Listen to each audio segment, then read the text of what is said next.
Hi guys. Legendary Damon in the heezy. Hope you're doing well. What's up? How are you? Hi guys. We have Ben Pundole tonight. Very excited. He is someone that I love and get to work with often. I'm very excited to chat with him. I just pinned, which is always a challenge for me. Hey Megan. Hey Sydney. So my look tonight, not really sure how this came about, but hey Andrea. What's up the shark? Ooh, hey. The crew's in the house. What's up Josie? Not really sure. What's up John Me? Not really sure of this look. I think it's kind of like, I don't know, Studio 54 pimp. Don't really know what's happening, but very excited about it. I dressed for Ben tonight, of course. So we have Ben Pundole, who is VP of Brand Experience at the Edition Hotel, a place that's near and dear to my heart. What's up, Mark Trevino? How are you doing? I didn't realize you followed me on Instagram, Mark. Hey, Megan. Hey, Erica. So every night we have a drinking word, and I let you guys choose the suggestions, and then I'll let Ben make the final choice. So the mask is the outfit from. That doesn't make sense, John Me. He said the mask is the outfit from. So let's take drinking word suggestions. We had Madonna a couple days ago. We had Grace Jones on her birthday. When Estelle was here, what's up, Lawrence? When Estelle was here, she chose the word gold. Last night, downtown was the word. Erica suggesting Lauryn Hill as the drinking word. Not a bad one. Today's her birthday. Mark Trevino suggesting Golden Girl. Also not a bad one. We are going to give Ben Pundole the final decision, but you mean? Jean-Mi is saying my outfit is from the movie The Mask. I don't really know what that means, so it's probably, hopefully, a good thing. Addition, Sydney saying,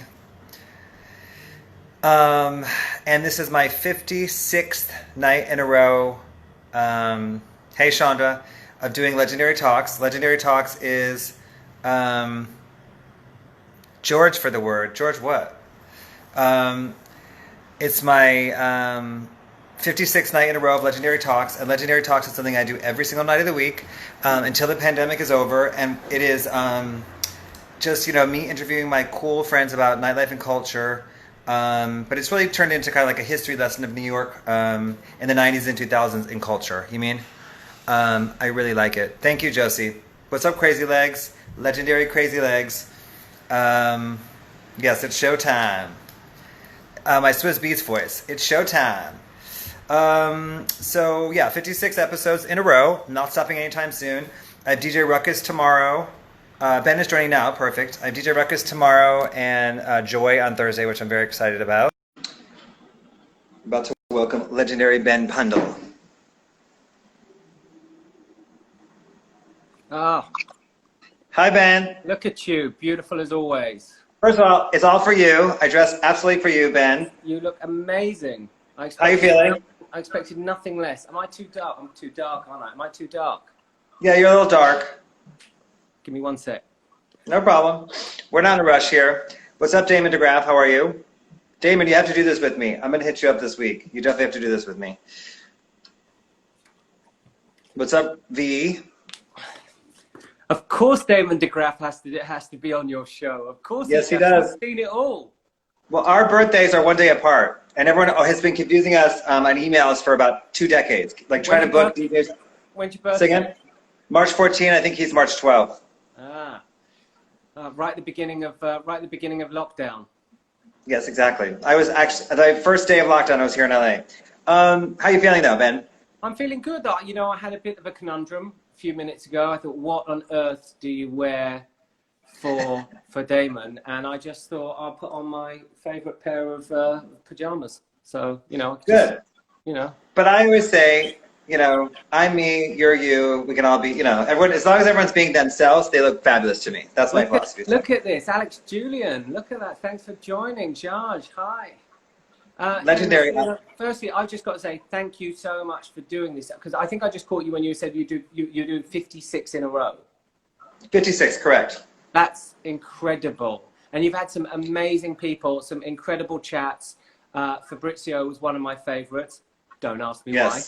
Well, but first of all, he was everyone's favorite. He was such a very unique. Let's put it that way. So, Matteo, welcome. Hi. What's up, Matteo? Well, thank you, Ben. I also want to congratulate you on what you're doing, because I think you're doing something. You know, we're doing something kind of similar but very different. Like you're doing something. And how many do you do yours 3 times a week? 3 times a week. 3 times a week. Yeah, I love yours as well. Yeah. And you're interviewing people like, you know, Amy Sacco and these amazing people that you're just doing, you know, something very different than I'm doing, but also kind of in the same vein. See what I'm saying? You know? Exactly the same. Same vein, hotels. Mine's really focused around the travel, hotel industry and all the magical people that make that, you know, exciting and fun. And you're doing, you know, the legendary thing that you do and do it so well. And one, you know, the stories that have come out of your chats, and I've been in a few of them. The stories are amazing. I think it's, you know, I also, you know, made sure I had the right accessory so that I could. So we have a drinking game every night, and so I have the people choose the suggestions. You get to choose a drinking word. So the drinking word suggestions so far were Lauryn Hill, The Addition, and hotel. So out of those 3 words, what's the drinking word? Lauryn Hill's birthday is today. That's why they chose Lauryn Hill. And what do you do with the drinking word? Every time we say the word, we drink. It's got to be hotel then, because I'm going to say hotel way more than I'm going to say Lauryn Hill. Great, that's it. So cheers to that. Cheers. Hotel is the drinking word tonight, guys. Cheers. Okay. Fabrizio's on here right now. Fabrizio, we were just talking about you. Rick Pepino just joined. Oh, wow. Amazing. Sandra. Okay, so your official title, I want to start at the beginning. Your official title is VP Brand Experience, VP of Brand Experience at Edition. So for somebody that doesn't work in hospitality, you know, quickly maybe summarize what that is. Good point. I've worked with Ian Schrager for over 20 years. And so brand experience just means I help translate his vision into the hotels and through sourcing great partners, nightlife, restaurants, events, anything that's not truly rooms related, I've got a finger in somehow. Got it. That's great. Yeah. Very short and simple, to the point. Short and simple. Okay, so you're from England, correct? Wait a minute, Frank Roberts just joined. The legendary, I mean, there's the legendary Damon, but the legendary Frank Roberts just joined. Legendary Frank Roberts in the house. Frank has been watching almost every night. We love you, Frank. This is the longest period of time since I met Frank, which I think was Lotus 2001. I haven't actually seen him. I probably met you at the same time as well. Yes, we all met at Lotus. I remember. That's on my list of things to talk about. Same thing with Frank. I haven't seen Frank for the same amount of time you haven't, and it's the longest time I haven't seen him either. So we miss you, Frank. Nobody's seen him. Nur Khan is on here. Nur's going to do it next week. Yes, Nur. Hello, okay. So, Ben, you're from England, right? How on earth did you guess? I don't know. It's just a wild guess. But I always like to ask people a couple questions about their childhood influences, because I think it's really telling to who they became as a creative adult. I think it's really interesting. So, what was the first song that you ever remember really kind of connecting with? In 1985, I bought my first record when I was 11. I was born in 1974. So when I was 11, I bought a double album called Breakdancing on Tommy Boy. And on it were things like Rocker's Revenge and African Bambaataa and the Salt Sonic Force. And I think that album was the soundtrack to the 11 to like 16. Amazing. And you know, even in West London, I asked my dad once for my birthday for a piece of lino, of course. Remember, this is 1985, and you know, the whole graffiti and New York culture was so huge in England that you know, I would traipse around at age 11 with my piece of lino, and we'd all go and break dance and listen to to Rocker's Revenge and African Bambaataa. What was yours? See, what was yours? My first song that I ever really remember connecting with was, I guess, like, I liked the Real Roxanne and New Edition Cool It Now, but I was young. I was 4, 5, 6 years old when they came out. Those are the first 45 I bought was Real Roxanne. But similar to you, first of all, it's an amazing story, and that's very telling to me who you are as a creative adult, who people really connected with at that age. I mean, I think then the other one was by a British producer at the time called Paul Hardcastle, who had a track called 19. Do you know 19? Yes, I remember that. 19? Yeah. No, 19. Mm-hmm. 19. No, 19. I thought that was absolutely revolutionary at the time, and I used to always like that song "Rock Me Amadeus" as well. Remember that one? Yeah, who sang Rock Me Up? Who sang that? Yeah. Anyway, okay. So, what was the first concert you went to? It's embarrassing. Can I tell you about the second one? Yes, the one you preferred.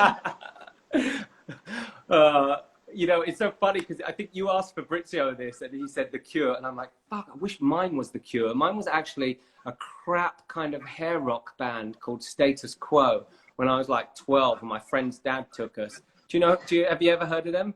Kind of, like, I can't get a visual on them, but they're like the crap British version of AC/DC. Well, yeah. but I think listen, but at that age, any concert, I think we all just so thirsty for that kind of stuff. I would have went to a country concert at that. I don't care. I just want to go to a concert so bad. Like, the idea of seeing the stage and the lights and the whole thing was so exciting. My first concert was the Pointer Sisters, but that was not bad. But now you're showing off. No, I'm not. That was like, my second was Prince. But what was your second one? My second one was probably Blur, actually. Yeah. Blur. Oh, that's good. That's very you on brand. Yeah. Britpop. Okay, so how you doing? What was the first nightclub you went to? Ooh, probably the Gardening Club. I had this like parallel life where I had some older friends, and I had this parallel life because I was a proper raver, and I mean, when I say proper raver, I mean we'd park at the side of the road until someone would come and tell you, because before cell phones, someone would come and give you the address, and you'd drive for 2 hours down to the West Country, and you'd end up in a 3-day, 20,000 person, gypsy rave. Careful what I say. And it'd just be wild. And then the following weekend, I'd get dressed up because it was the time of like Philip Salon and Boy George, and go to the fancy London West End clubs. So I had this parallel life of mental, country raver, and dress up and go to the clubs in London. I think that was just those years. I think everybody was kind of a raver when I first moved to New York. It was kind of rave as well. But so I think that's just what we were doing at that age. What year did you move to New York? 1996. Ah, right, just 2 years before me. My first job was at the Limelight, doing the door. Amazing. Guess it. Amazing. Okay, so but what was the first club? The first, like, let's say, more fancy club that you went to in LA? In London, that you really, kind of blew your mind. Let's say, what was the first moment that a club blew your mind in London? Probably Heaven or Trade, and you'd go to one and then the next, and Heaven, and what London in the late 80s, early 90s was, I guess, like Berlin a few years later. It was wild. All the best clubs were the gay clubs. I had friends even at a young age that worked in the hospitality industry, and we would go to Heaven, followed by Trade, and then you would come out and it'd be light, and would have to get on the night bus home, or wait until the next tube. Yeah. And then, so you're a teenager, probably, 17, 18 years old, 19, whatever? I started young. I started when I was 15. I started going to these raves when I was 15. I was a very good student. I hope my mum's not watching. I was a very good student. But at the age of 15, I got into a bit of raving, and I kind of messed up my A levels, and ended up not going to university, and just kind of I'm still, thank God. Listen, it turned out okay for you. Trust me. So okay, so what was your first job in nightlife? The Groucho Club, the London's infamous Groucho Club. I started there when I was 18 because I messed up my A levels, because I was a raver. I had to take a year off, and before I was supposed to be going to Polytechnic in Bristol, and I always say university, but it was a shitty Polytechnic, and I was just going for the sake of it. But I ended up not going. Yeah, Rick, I know, mate. I haven't stopped raving. I know. That's really funny. No, you really haven't, to be honest. A raver at heart, right? No, always. Wait, what was the question? What was the first nightlife job you had? Oh yeah, the Groucho Club. But I was there for 4 years, and it was like my university, and it was the time of. It was 1992. I was 18 in 1992, and I was there for 4 years, and it was like my university because it was at the time of the YBAs, the Young British Artists. It was the time of British fashion, like Matthew Williamson, Alice Temperley, Lee McQueen, Alexander McQueen, and Stella McCartney, and London was on fire, and Britpop. And Manchester, and so the mid-90s in London was absolutely mental, and I was a bartender at the Groucho Club, and I would serve all these people all the time, and I was also, believe it or not, modeling at the time, and I just had this like wild life and I had no idea how lucky I was to be living in London in the mid-90s as a wild child. Hey, mommy's on from Tokyo. Yeah, mommy's on from Japan. She's been on quite a bit too. Hey, mommy, what's up? Tell Shin we said hi. Good morning. Okay, so you're in London, living this fabulous, Alexander McQueen, Matthew Williamson life, and then what made you want to move to New York, and then what made you move to New York? In 1997, I was 23. I was managing a bar called the Met Bar, an infamous bar in London, and we did an event at Saks Fifth Avenue called The Best of British or something like that. So, and it was all the British fashion designers that were showing, and we went to do the bar. Thank you, whoever said that. Well, the Met Bar was epic. It was totally epic, we did this. It was set up in Saks Fifth Avenue, and my friend Carl Fish, who used to work in the music industry, said, "I have to introduce you to this absolute legend of a woman who I've met called Amy Sacco." And so we did the event, I think, on a Saturday night, and then on the Monday we went to the Monday night Lot 61 party, and I met Amy Sacco, and she offered me the job there and then. Will you come and be the GM of Lot 61? I was 23 or 24 at the time.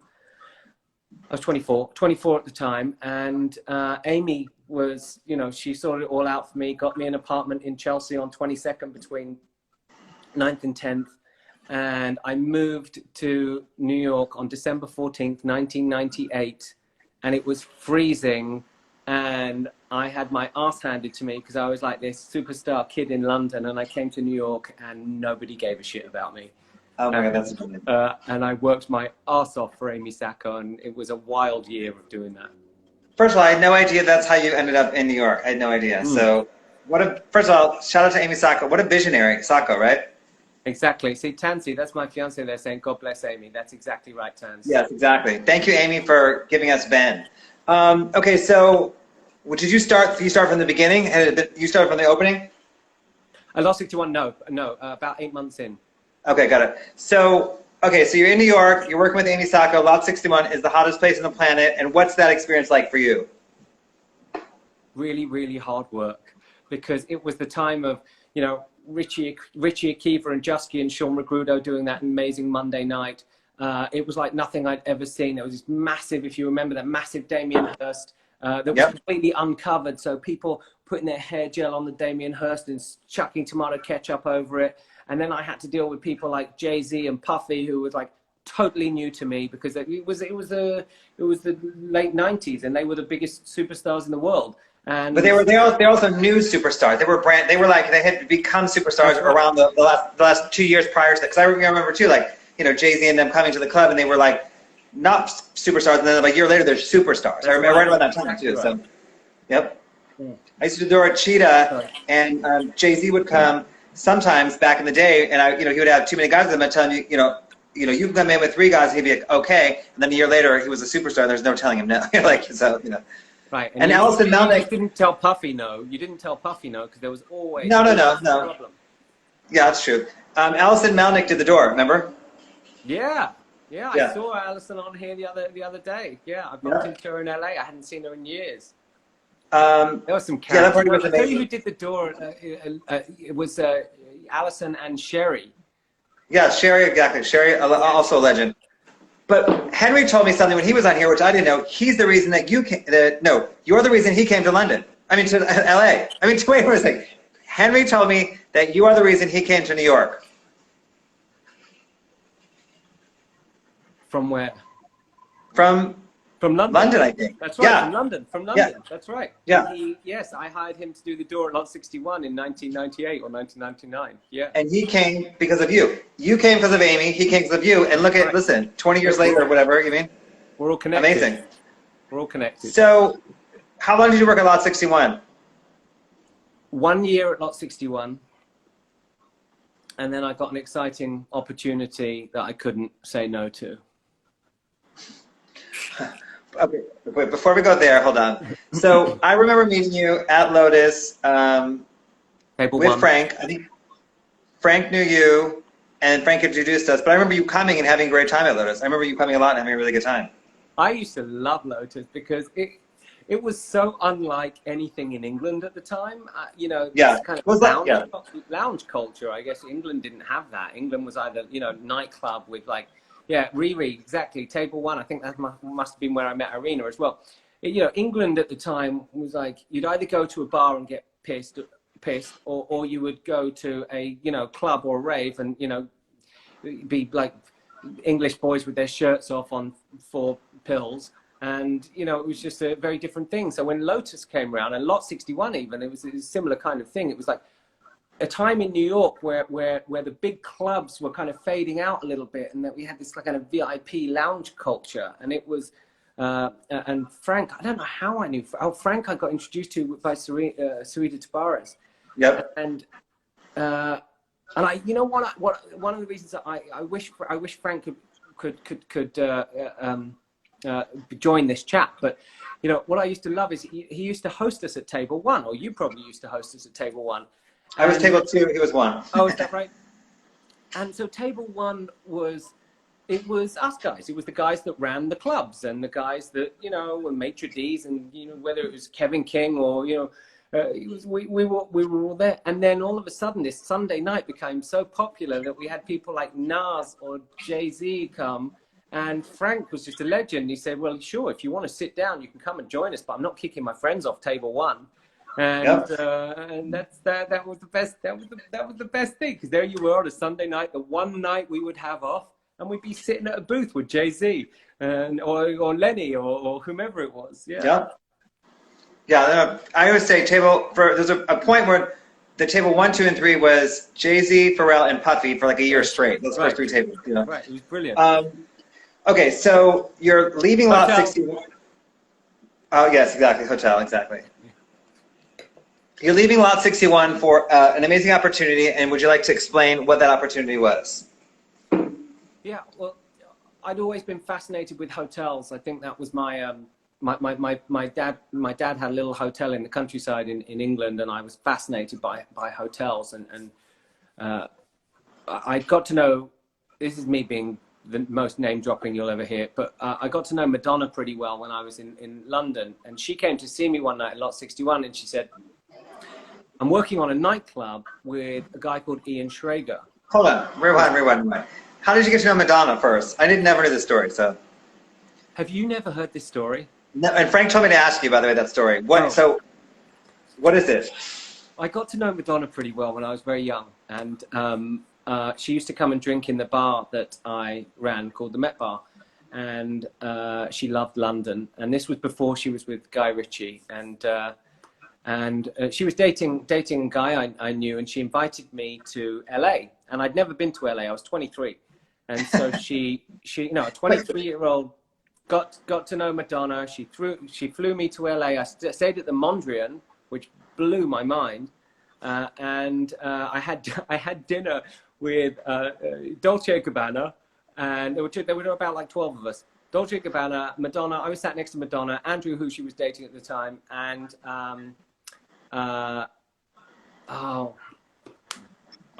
what's his name? Who produced the Ray of Light album? William Orbit. William Orbit produced the Ray of Light album, and I sat at the table with Madonna, and I said, I cannot believe William Orbit is at the table. And she's like cracking up. All these people at the table, and there's the producer. I'm like, I'm such a huge fan of William Orbit. And she said, do you want to meet him? And I got so starstruck. This is Madonna. You know, I'm talking to Madonna, and I got so starstruck talking to William Orbit, who produced the Ray of Light album, because I was such an electronic music fan in England. He's British. And the next day, he invited, or she arranged for me to go to his housewarming party, which was fun. Anyway. First off, that's amazing. So you just became friends at the bar you worked at because she went there often. Yeah, it was a very small membership bar, and the very first time she walked in, she came in with Ingrid Casares, and who we love, who I haven't seen in ages. Yeah. And I had, similar to the Lotus thing, I think I had, you know, Kate Moss on one table, Jude Law on the next table, Pierce Brosnan on the next table, and I had nowhere to sit her. And she came in unannounced, just with her and Ingrid. And I was the general manager of the bar, and I said, introduced to Madonna, and I said, Madonna, very, very nice to meet you. I don't have anywhere to put you, but if you come and sit at the bar, I'll make you a cocktail. So she and Ingrid came to sit at the bar, and I made them some cocktails, and we got chatting, and then they came back a lot, and I got to know Madonna very well, and she was very, very supportive of my career for many, many, many years.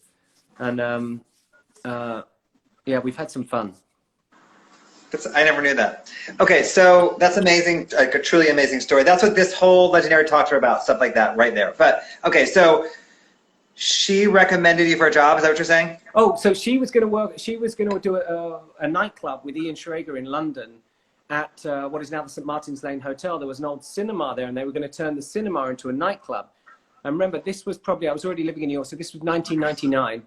And so Madonna was probably at the height of her fame in 1999. She just released Ray of Light, and they couldn't get the permits. But she introduced me to Ian anyway, and I went back to help him open St. Martin's Lane Hotel because I knew all the Brits, even though I'd only been gone for a year, because I'd spent 4 years working at the Groucho Club, 2 years working at the Met Bar. So I knew everybody. Even if I didn't know them that well, I knew who everybody was. And that was such valuable information to Ian. So I knew who to look after, who not to look after, and all the rest of it. So I went back to London for 8 months and helped open St. Martin's Lane and Sanderson Hotel before going back. That's right. Whoever's sending the hearts, send more hearts.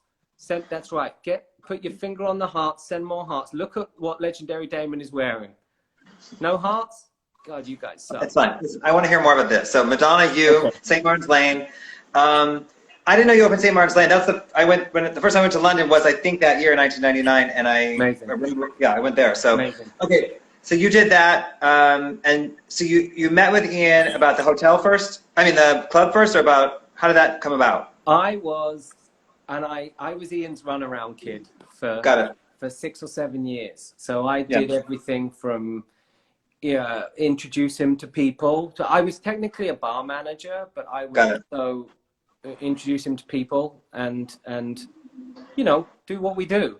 Connect. First of all, you know, we're all connectors. We're like master connectors. That's what I say we are. You know, like. Let me tell a funny story. Okay, this is Legendary Damon Hotel. I've had a few. Good. Hotel, exactly. So the very first night, I mean, there's so many stories about Ian. He's really not gonna mind me saying this. The very first night I went to St. Martin's Lane, somebody who works for him came up to me and said, "Ben, can you get some weed for Ian?" And I thought, this is a test. This is a test.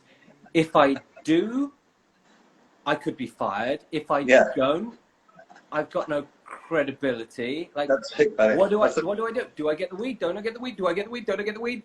You know, and also I hadn't been living in England for a year, so I thought, I've got to get the weed. I've got to get the weed. I'm going to just drop, you know, my very first day. So anyway, I got some weed, and thank God still have my job. Actually, I don't right now, but you know, that's okay. No, that is kind of a pickle. Like if you don't get it, you look like you don't know what's up. But if you get it, maybe they, yeah, that's a real pickle. Right. First of all, I think you know that I'm obsessed with Ian Schrager. To me, Ian Schrager is like how people think Michael Jordan, how they're obsessed with Michael Jordan or Michael Jackson. I am with Ian Schrager. I say that he has influenced my entire adult life, like absolutely in every aspect. So, the fact that you got to work with him and know him so well at a young age, he really molded you in a lot of ways is such a amazing thing for me to be close to, I think, What was something that you think you learned kind of instantly the first, that first 9 months or, something you learned really quickly from him that first 9 months at the St. Martin's Lane? I have never seen, to this day, somebody who is so driven by getting the result, by by not letting anything get in the way in the pursuit of excellence. Oh, wow. And I learned that very, very early on. That's great. I think, I think he's cool. He's just like the epitome of cool. He's like the king of cool to me. But, okay, so then after St. Martin's Lane, then what was next for you? St. Martin's Lane and Sanderson in London. There were two hotels that opened at the same time. They're both designed by Philip Stark. I'm sure you went to both of them. Yep. And then I was back in New York to open Hudson, which at the time, 59th and 9th, it was before the Time Warner Center was open. It was this 800-room hotel with the bar, with the floor, and the Francesco Clemente mural on the ceiling, and that was just wild. That was like nothing I'd ever seen, and we had lines around the block to get into the hotel. It was like one big club. What year was that? 2001. Okay. Yeah, I remember that floor lit up, right? Maybe 2000. I think it maybe between 2000 and then the Clift in San Francisco was 2001, right after the dot-com crash. Mateo said he DJ'd that opening night. Yeah, Mateo and I have known each other since the Met Bar days. So Mateo was the DJ for the Fun Loving Criminals. So I know you're friends with Huey and Fast and those guys. So I got to know those guys. 2000. Thanks, Mateo. So yeah, I got to know those guys in London, and you've no idea. The Fun Loving Criminals were absolute superstars in London. Like they would get mobbed and paparazzi'd and superstars. And they lived at the Met Bar. They stayed at the Metropolitan Hotel. They lived at the Met Bar. I got to know them really well. They were so cool with all the staff. And meanwhile, they were hanging out with, the biggest superstars in the world. And, it was Mateo, Huey, Fast. I forget who the drummer was at the time. Mateo, who's the drummer. And then they would host these insane parties. And because they were so fun-loving, the only people that would do security for them were the Hells Angels. So the Hells Angels would be doing security for the fun-loving criminals. And London was on fire. It was insane. And that's when they said to me, when I moved to New York, they said, "Don't worry, Benny Blanco." They used to call me Benny Blanco. We got you. When you moved to New York, we got you. And I'm like, there is no way you got me when I moved to New York. You guys are superstars. And sure enough, to their word, Huey, Fast, Mateo, they all took such great care of me from day one. They still do, Yeah, they're great guys. I met them at Shine kind of around the same time. So they were coming to Shine, and they would fly to London for like a month and come back and have all these crazy stories. And sometimes they would have these like English superstars that they were bringing to Shine with them that I would, like some girl groups and stuff, I didn't know who they were, but they were like huge stars. And I knew they were really big in London at the time. But they came to Shine basically every night as well, the way they did to your bar in London, but they were kind of going back and forth from London a lot. So I remember that. I remember one night we were partying with Hugh. Mateo, do you remember this? We were partying one night, and then we went straight on to the big breakfast.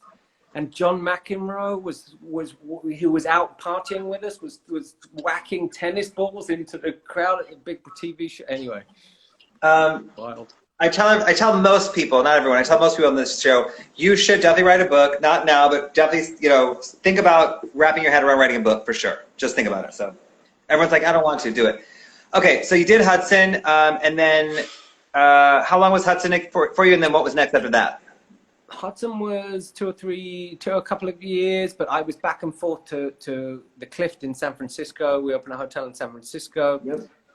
And then in late 2002, early 2003, Ian said to me, we got this hotel in Miami. If you move down there, I'll make you a partner. It meant that I had like 0.0.0.01% of, you know, something. But I went down to the Shore Club, and we threw some incredible parties at the Shore Club. And I lived in Miami for 3 years, from 2003 to 2006. And that's where I met Rick Pepino, and because he just moved down there to open a salon. And that's when Miami was on fire, as I'm sure you well know. I saw you there. Those times Pharrell and Missy and Puffy, and wow, Miami was on fire in the early 2000s. Shout out to Noah Tepperberg. He just got on here. What's up, Noah? Hey, Noah. Noah's been very supportive, as have you been both. You've both been very supportive. I thank you both for supporting this so much. Yeah, Mike, so it's interesting. So far in your career, it seems like where you go is kind of where it gets hot. That's really interesting. So see the pattern? Where you go, then it gets hot. So keep that in mind. So you're in Miami, and then what was after Miami? I moved back from Miami in 2006 to New York, and I took on a job at the corporate office overseeing, or we had 12 hotels at the time with Morgan's Hotel Group, overseeing nightlife, entertainment, and events. Hotels. Thank you, sorry. Our drinking word is hotel, guys. Anytime either one of us mention hotel, we drink. Keep going, Ben. That means all of us, guys. So if you've got a drink, every time we mention hotel, which we just did, you've got to get involved as well. Exactly. Yeah, so I then became the vice president of entertainment for Morgan's Hotel Group, overseeing, you know, all the bars and nightlife in 12 hotels in London and the US. And that was kind of like a much larger, much more responsible job than you had in the past, right? It was much larger. It was much more responsible most of the time. Yeah. But, you know, at that time, I was in my early 30s, and, you know, we were out all the time. Of course. All the time. It was like New York was our playground. And what was happening in 2006, Damon? You know, was that like Don Hills and... Yeah, there was Gold Bar had just opened, 2006. Gold Bar had just opened. What else? It was like the end of Lotus. 2010. Was it like Socialista and Beatrice Inn and those days? Yeah, that sounds about right. I mean, like, but yeah. So what was your like whole wrapping your head around the fact that, like, you know, you are out every night, but now you have this kind of like much more corporate. Nurse saying Rose Bar, exactly. Rose Bar, of course, yeah, 2007, yeah. But my thing is, you know, wrapping your head around getting basically much more corporate when you had been kind of like a strictly nighttime type person. How was that transition for you? I liked it. I really liked the being able to do both. I still do. I still really do. I love hotel. I love hotels. But... Drink the word hotel. I love hotels because they incorporate everything I love: art, film, fashion, music, theater, philanthropy, food, you name it. I love hotels because of that. So it's not just about the nightlife for me, but it's, you know, that's certainly a big part of it. But it's about the cultural experience, I think. You know, like, it's about the entire, like you said, from, like, let's use any of the hotels. From the minute you walk in, it's very clear the direction, and like you said, you kind of walk in and you feel all those things. You feel fashion, you feel, you know, cinema, you feel night, like the minute you walk into those kind of those experiences. Walking through the front door, you mean, so. Yeah. Okay, so you did, what were you were doing corporate and you were running the hotels, and then what was, you did Rose Bar at that time, right? I didn't do Rose Bar. So Ian left Morgan's Hotel Group in 2007, and I stayed, and he went to do Rose Bar, and that was Nur and Frank. So I connected Frank with Ian, but I think Nur had known Ian for a while. And yeah, so I wasn't involved in Rose Bar at all. It's the only hotel that Ian's done in the last 20 years that I haven't been involved in. But my God, I loved going there. I loved what Nur and Frank did there. No, I love that place. That was very special because you could kind of see, you walk in and you're like, you never knew what to expect in a great way. You mean, what, you know, what's going to happen here tonight in a great way. So, Okay, so then what was the next big thing for you after that? After that, in 2010, I left. I set up a management acquisitions company with my friend Rob McKinley, who was the designer and partner in Surf Lodge. Yeah. And we started a company called King and Grove. He grew up on King Street. I grew up on Grove Road. Oh, cute. Very And cute. we bought a small hotel in Montauk called Ruschmeyers, opposite Surf Lodge. And we bought a hotel in Williamsburg. And but it wasn't the Ruschmeyers was fun, but it wasn't the breakaway I wished it was. It was troubled. We love Rob. I love Rob too, whoever that is, but I love Rob too. But you know, it didn't really work out as I wanted it to. So that was 2010, and in 2012, I called Ian and asked whether he would take a meeting because I wanted some advice. And his advice was, stop what you're doing, come back and work with me on this thing called Edition. And I said no. I thought I was like a big shot, like as a fractional owner of a tiny hotel in Montauk, seasonal hotel in Montauk. And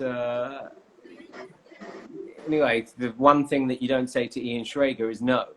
But also it worked out for me because in the end I couldn't say no. Yeah. And so I went back and started working with Edition in 2012, which was 8 years ago, and rest is history, kind of. So Edition is, I think, when I started working with you, Frank. You know, Frank started working at Edition obviously through you. Edition Hotel, listen. Yeah, it's a hotel. And that's where I started, I think, working with you on an official level. But the Edition to me is probably, obviously I know that the best, and that's my own personal experiences. But, you know, the minute you walk in it, even, you know, that first edition, it has that Ian Schrager stamp to it. It's very, you know, ultra chic, but really cool. And it kind of has the sense like anything could happen and you kind of don't know who you're going to see there. And I love that about, like, you know, the brand in general. You know, I think that first edition, that lobby, you know, at the end of the day, it's gorgeous, but there were some amazing moments that happened in that lobby. Like, you know, sometimes I would look around and be like, I cannot believe this is happening in this little lobby. You mean, Wait, which edition are you talking about? The first one, Madison. Okay, in New York. Yeah. Got it. Some and amazing. You know what's right is because we got Caesar there saying the greatest family, and it's so cool because whether it's Caesar or you or you know Kelsey who's on there sending us lots of animals, it's like yeah we have created this incredible community around Edition of, and it's weird because everybody can get wild and creative, but there is this you know real sense of community around Edition that I really miss not working and not seeing. Yeah. You know, this past weekend was supposed to be the season launch of the Bodrum edition, which of course is one of mine and Frank's favorite weekends of the year. We actually start slimming down kind of January just to get ready for the Bodrum edition. Isn't that right, Frank? Frank, have you gone to bed? Please wave if you're still awake. You might have. But yeah, I think the Edition brand, like I said, I got familiar. You're right. It does have a family vibe, but that, you know, so something about, okay, so working with you, it's really interesting because you have, you seem to be extremely passionate about your job, but you also seem to appreciate your job. I think a lot of people in, let's say, powerful, you're not power hungry, which a lot of people, a lot of times are. I've dealt with tons of personalities over the years. And you're kind to everyone. You're, you know, I kind of base it, are people kind to the busboys or not? You know, there's two different categories of people. And you have a really purity about what you do still all these years later. And I think that's really great to work with and around. And I think that's, we all attract each other. You know, people like that attract each other. Frank is the same way. Caesar's the same way. Do you see what I'm saying? Though, like, you know, people, I've worked with many personalities over the years, as I'm sure you have as well. And people tend to get, you know, a little edgy, let's say. You know, and you have really a purity about your job, and you also have a real passion still about it, which is great to see. So, you mean? Well, you're exactly the same, Damon. I think, you know, the true pioneers in hospitality are those that understand that the busboy is just as important as the superstar. It's all this ecosystem that everybody needs everybody to make it work. And of course there are bad eggs. There are bad eggs that are superstars, and there are bad eggs that are busboys. But for the most part, we all need each other. And maybe the superstar doesn't realize that, and maybe the busboy doesn't realize that. But us, kind of somewhere in the middle, We get it. We need everybody. So why But it's would also we like, do for everybody? it's a humanity that I think we both share, is that, you know, it's not, I would say it's not about the busboy. We're saying the same thing different ways. So the busboy is not any less important than the rich person spending, you know, thousands of dollars. To me, they're like, you know, I think it's important to treat people respectfully, period, across the board, you know. It's why I love introducing you to people, Damon, because, you know, you're always, you know, dressed so immaculately. And I think for some reason people expect you to be full of ego or arrogance or what have you. I know. And then they're always so nicely surprised when they're like, oh my God, your friend Damon is so nice. He was so kind and, you know, was so helpful. I was like, yeah, that's what we do, you know. Well, I've always kind of liked it that way, truth be told, is that, you know, my image or my reputation precedes me, but then when people actually meet me, you know, I am, you know me, I am kind, humble, you know, I'm fabulous but kind is what I say, you know, but like, I think it's really fun to like for people to like realize that for the first time. I do kind of enjoy that. They think I'm like going to be all with an attitude, and I'm like, how are you? What's up? You know, chill. They don't have to be mutually exclusive. You can be incredibly fabulous and kind and humble at the same time. Well, that's why I try and tell these young little queens. I say you can be fabulous and you can be kind. You know, I try to preach to the young ones all the time. So, okay, so what have been some major moments with the edition prior to Times Square? Prior to Times Square, well, I think the London opening, September 2013, was like no party I had seen since. It was everybody from Damien Hirst and Cara Delevingne and Kate Moss and everybody you could imagine from the London scene for the past 3 decades, whether it was Gary Kemp from Spandau Ballet or the Michelin star chef Mark Hicks. I mean, everybody was there. And it was England, so of course everybody gets hammered. Absolutely hammered.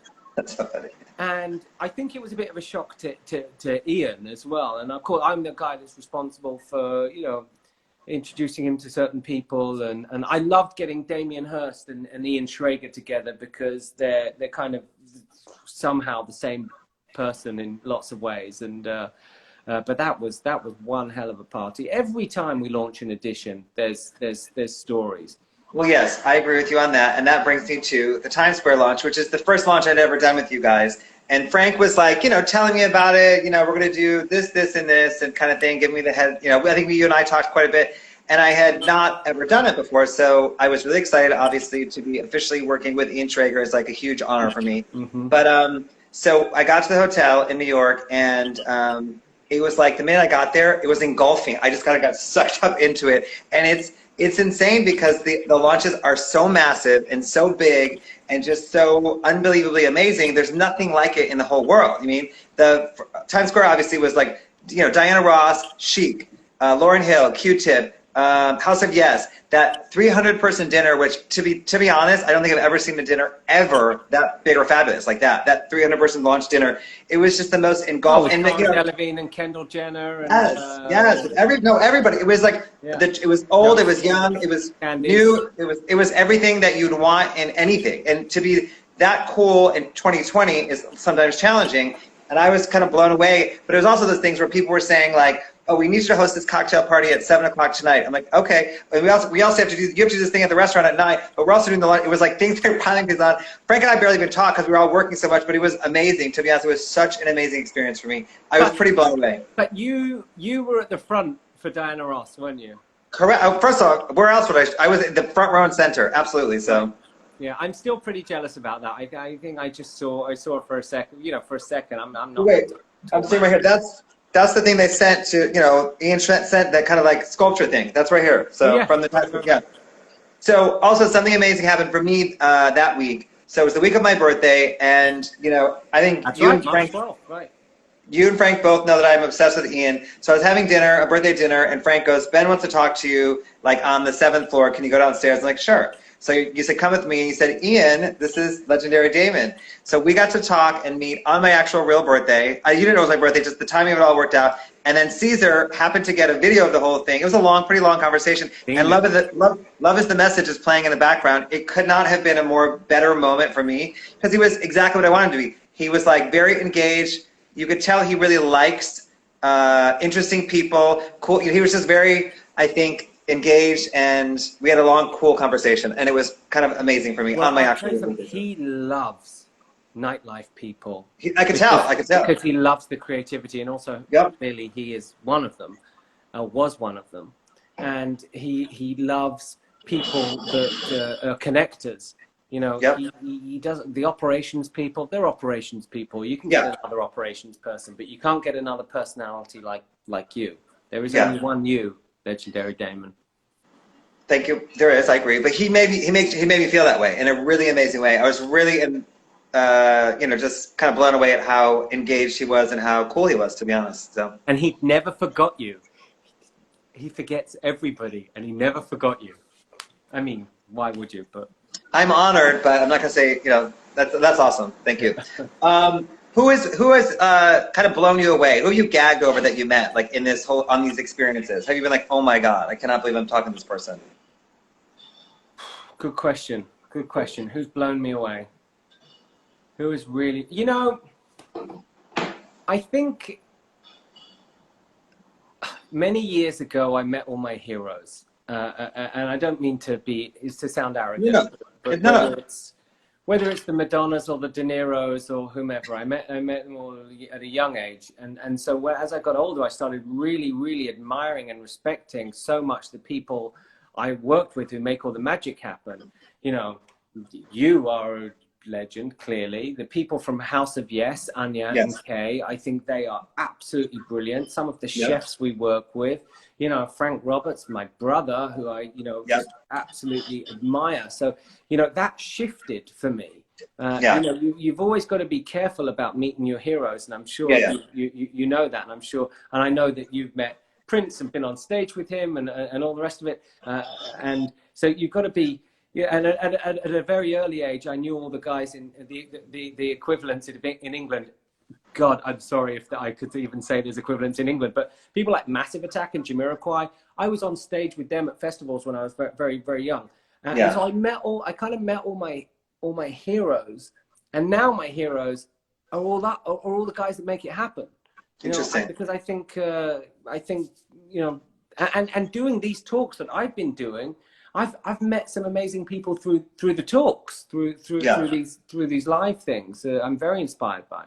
That's a really evolved and great answer to, and it's I think you're saying you like these people that kind of make the magic happen the way that when you were a kid these other people made the magic happen. See what I'm saying? Like, it's so interesting to be like, that's really evolved way of looking at life. That's really great.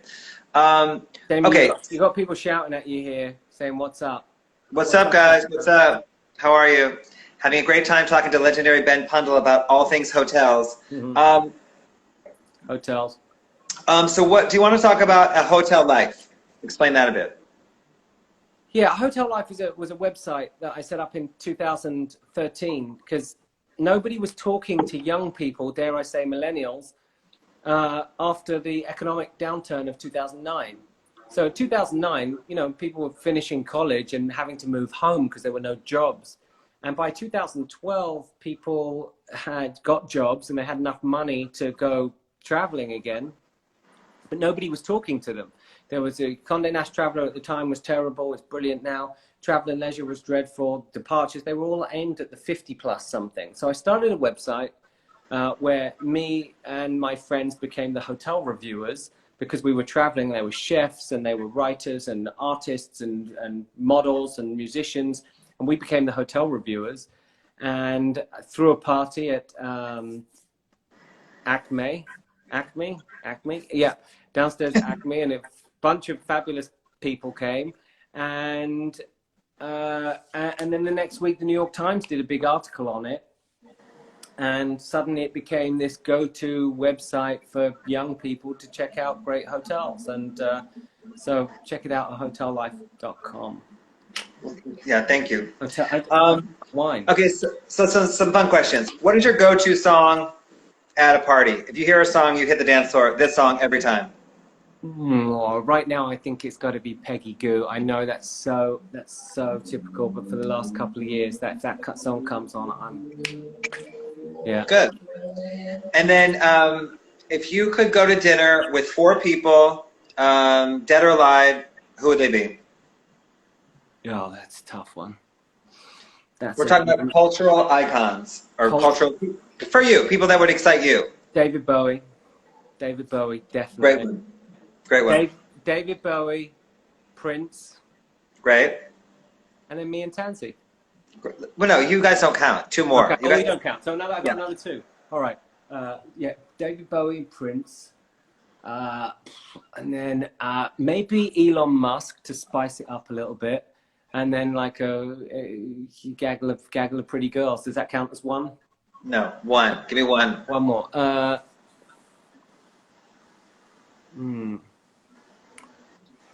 Maybe Patti Smith. Oh, great. Excellent. Listen, I want to go to that dinner for sure. That sounds amazing. You're there. You're there. Yeah, I want to be at the table next eavesdropping or something. All right, well, Ben, Rougie, I want to see... Rouge. Hi, Rougie. We have 4 more minutes left. Let's see if anybody has any questions. And Ben, I really want to thank you for doing this. The point of this show is to celebrate people that are so important to culture. I think that you have been instrumental in New York culture basically from the minute you arrived in New York. You've done so many cool, authentic things with passion and with integrity. And, you're, like I said, you're extremely kind to everybody, but you're so important to the culture of New York. I want to really celebrate you for that. And I don't think that, maybe I don't think that you get the credit you deserve for the things you've done. You've done so many amazing things in New York for over 2 decades. And I really want to acknowledge it and celebrate you for that. That's what this is about right now. So, well, Damon, thank you. I really, really appreciate that. And because I'm despite the accent, I've been here since 1998, and I'm a very, very, very proud New Yorker. Oh, yeah, exactly. Very proud New Yorker, New York Tough. This is by my friend Fanny Gentle. That's a real name. She did these amazing stickers, New York Tough. Any questions for Ben before we get cut off? Someone said they styled you for ID Magazine. Oh my God! Maybe you did. Yes, maybe with Judy Blame. Yeah, I was Caesar said he cannot wait to see us on the dance floor. We can't wait to see you as well. Caesar, I cannot wait to be on the dance floor. And Damon, I cannot wait till the next time we're in the same room. I know. I don't care where it is. I just, there's something about hospitality is one thing that you cannot replicate digitally. Yep, it's true. You're right. Can't wait like I said, again. I thought I'd never miss those disco balls in LA more than, right? I'm like, I miss those balls so much. The disco balls in LA, right?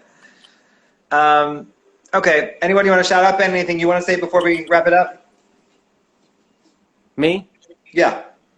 I want to say a massive thank you to you because you are really being pioneering during this time, and you've got an incredible collection of magical creatures to be on your show, and it just gets better and better, and you are doing us all a huge service. So thank you so much, and thanks for everybody for watching.